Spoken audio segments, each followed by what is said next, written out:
Girlfriend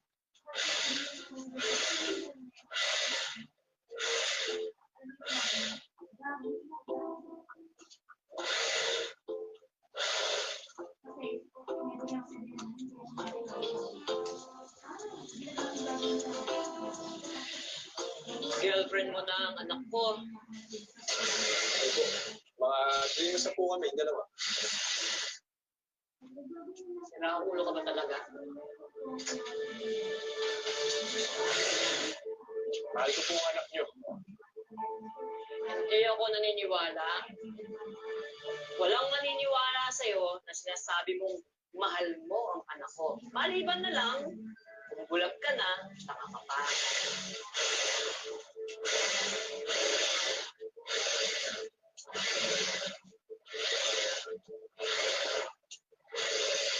Ano po ba dapat gawin para maniwala po kayong mahal ko si Ella?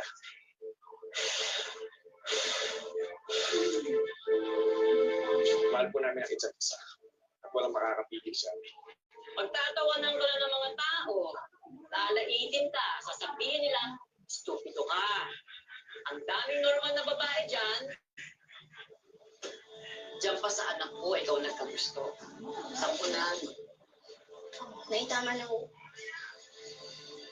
Hindi naman namin kayo pinipilit na maniwala eh. Wala naman po akong tinago sa kanya. Obvious naman po eh. Hindi nyo na kailangang ipamukha sa amin. Mas lalong hindi nyo na ako kailangang ipamukha sa akin na abnormal ako, na unano ako. 3 years old si Ella nang malaman ng kanyang mga magulang na isa siyang little person. Hindi naman nila ito hinagulan dahil ang tatay person na artista noon. Pero paman, hindi ito naging hadlang para ibigin si Ella ng isang sinasabing normal na lalaki. Lumabas ka na dyan sa pinagtataguan mo. Alam ko kung sino ka.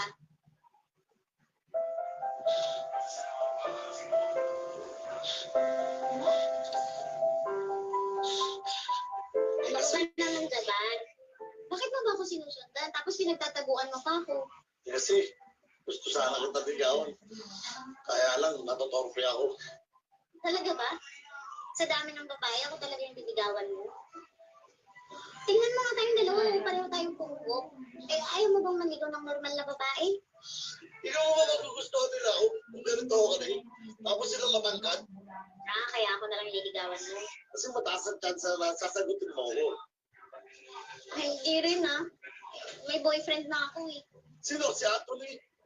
Lulukuhin ka lang yun. Hindi natin siya kauri.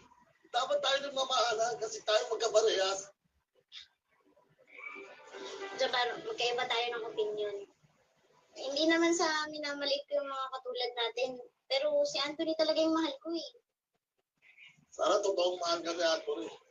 Sana hindi ka nalukuhin. Kahit normal siya, hindi ibig sabihin nun, sasaktan niya na yung mga katulad natin. Mahal ako ni Anthony. Pero pag sinaktan ka na, dito lang ako. Salamat. Pero hindi mangyayari ang iniisip mo eh. Sige ah.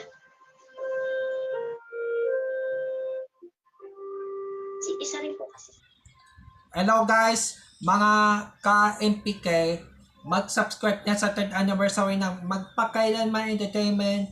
I-click natin yung subscribe channel, i-like sa Facebook page, i-tweet sa Twitter, i-follow lang sa Instagram, at mga social ng mga media accounts. Maraming salamat po mga ka-magpakailanman.